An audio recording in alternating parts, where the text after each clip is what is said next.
আপনার মাঠে আস্তে আস্তে বাইরে বেরিয়ে আসুন। যেটা ভোটের সেটাকে মানতে হবে, সেটাকে মানতে শিশুন প্লিজ। যেটা ভোটের সেটাকে মানতে হবে।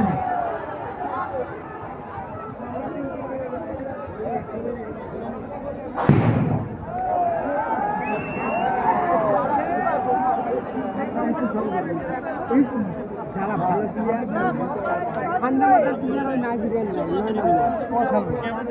তুমি কথা বলছো কথা বলছো